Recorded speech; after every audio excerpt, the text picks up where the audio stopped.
नमस्कार साथियों, डिजिटल शिक्षा में आपका एक बार फिर स्वागत है। हम पढ़ रहे हैं संधि और संधि हम पढ़ रहे हैं स्वर संधि और स्वर संधि के 8 भेद हमने पढ़ लिए हैं। और जैसा कि मैंने आपसे वादा किया था कि मैं 5 मिनट में आपको पूरी स्वर संधि के 8 भेद समझाऊंगा, ठीक है। तो आशा है कि आपने 5 संधियों को अच्छे जो वीडियो है स्वर संधि के जो 8 भेद हैं उनको अच्छे से समझ लिया होगा। और यदि नहीं समझाओ तो पहले उनको समझो, है ना, उसके बाद ये आपको जल्दी समझ में आ जाएगी, ठीक है। तो सबसे पहले हम इसमें देखेंगे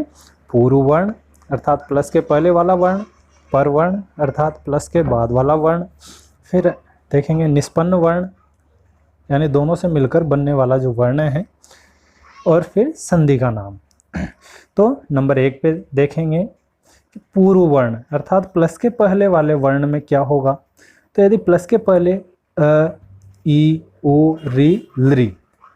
इनके ह्रस्व और दीर्घ दोनों भेद हो सकते हैं अर्थात अ, आ, ई, उ, री, लृ। और प्लस के बाद में भी इन्हीं के समान वर्ण अर्थात अ, ई, उ, री, लृ, यानी ये स्थिति हो, यानी प्लस के पहले और प्लस के बाद दोनों तरफ समान स्वर आए और इनसे मिलकर के निष्पन्न जो वर्ण होंगे वह दीर्घ आ, दीर्घ ई, दीर्घ ओ, दीर्घ री। तो इस प्रकार के वर्ण हो तो वहां पर संधि होगी दीर्घ संधि। फिर नंबर 2 है यदि प्लस के पहले अ या आ हो और प्लस के बाद में अर्थात पर वर्ण में ई, उ, री, लृ, इनमें से कोई सा भी वर्ण हो तो इनके स्थान पर यानी जो निष्पन्न वर्ण होंगे क्रमशः ए, ओ, अल हो तो वहां पर संधि होगी गुण संधि। फिर नंबर 3 है कि प्लस के पहले अ या आ हो यानी पूर्व वर्ण में अ या आ हो और पर वर्ण अर्थात प्लस के बाद वाला वर्ण ए, ओ, औ हो तो यहाँ पर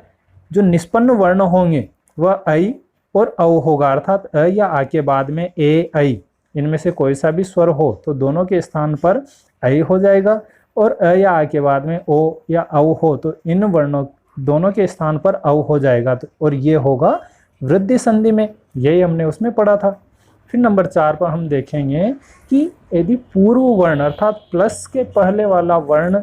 ए, ओ, ऐ, औ हो और परवर्ण अर्थात प्लस के बाद वाले वर्ण में कोई सा भी स्वर हो तो पूर्व वर्णों के स्थान पर क्रमशः यानी जो निष्पन्न वर्ण होंगे वह क्रमशः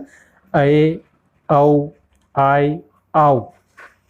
ये हो जाते हैं। और ये स्थिति होती है अयादि संधि में, यानी वहां पर अयादि संधि होगी। और नंबर 5 में हम देखेंगे कि ई, उ, री, लृ यानी पूर्व वर्ण में प्लस के पहले वाला वर्ण ई, उ, री, लृ हो और पर वर्ण में कोई सा भी असमान स्वर आ जाए अर्थात ई के बाद में ई नहीं होना चाहिए, ई को छोड़कर कोई सा भी स्वर हो, उसी प्रकार उ के बाद उ ना हो, री के बाद री ना हो, तो ऐसी स्थिति में ई, उ, री, लृ के स्थान पर जो निष्पन्न वर्ण होंगे वह क्रमशः ये, व, र, ल हो जाते हैं और यहाँ पर संधि होगी यण संधि। फिर नंबर 6 में हम देखेंगे कि यदि पूर्व वर्ण यानी प्लस के पहले अ हो, अ स्वर, और वह अ किसी उपसर्ग का हो यानी कोई भी अकारांत उपसर्ग हो और प्लस के बाद में ए या ओ हो और वह भी किसी धातु का अर्थात कोई भी ऐसी धातु या क्रिया जो ए या ओ से प्रारंभ हो रही हो, तो ऐसी स्थिति में दोनों के स्थान पर जो निष्पन्न वर्ण होगा वह ए या ओ ही होगा अर्थात बाद वाला जो वर्ण है, बाद वाला जो स्वर है वही प्रभावी होगा और यहाँ पर संधि हो जाएगी पररूप संधि। फिर नंबर 7 में हमने पढ़ा था कि प्लस के पहले अर्थात पूर्व वर्ण में ए या ओ हो और उसके बाद में अर्थात प्लस के बाद अर्थात पर वर्ण अ हो, तो ऐसी स्थिति में जो निष्पन्न वर्ण होंगे वह ए या ओ अर्थात जो बाद वाला अ है वो पूर्व वाले यानी प्लस के पहले वाले ए में मिल जाएगा तो ए स्थिति हो जाएगी, और यदि प्लस के पहले ओ है तो बाद वाला अ ओ में मिलेगा तो ओ स्थिति हो जाएगी अर्थात जो अ है उसके स्थान पर अवग्र चिन्ह हो जाएगा। तो यहाँ पर जो संधि होगी वह होगी पूर्व रूप संधि, यानी परवर्ण पूर्व वर्ण में जाके मिल जाता है। और उस अ का अस्तित्व दिखाने के लिए, उसका बोध कराने के लिए अवग्र चिन्ह हम उसमें लगा देते हैं। तो पूर्व रूप संधि में ऐसा हमने पढ़ा था। और उसके बाद में अंतिम जो स्वर संधि का भेद है नंबर 8, और उसमें हमने पढ़ा था कि यदि प्लस के पहले अर्थात पूर्व वर्ण कोई भी प्लुत वर्ण हो, प्लुत अर्थात 3 मात्रा वाला वर्ण,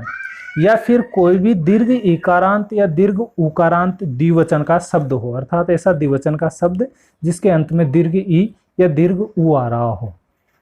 तो प्लुत स्वर और दीर्घ ई और दीर्घ उ द्विवचन का हो, और उसके बाद वाला जो परवर्ण है, प्लस के बाद वाला जो वर्ण है वो कोई भी स्वर हो, तो ऐसी स्थिति में वहां पर कोई भी संधि कार्य नहीं होगा, और वहां पर संधि होगी प्रकृति भाव संधि। अर्थात प्रकृति भाव संधि में हमने पढ़ा था कि इस संधि में संधि कार्य नहीं होता है। तो ठीक है दोस्तों, आशा है कि आपको ये वीडियो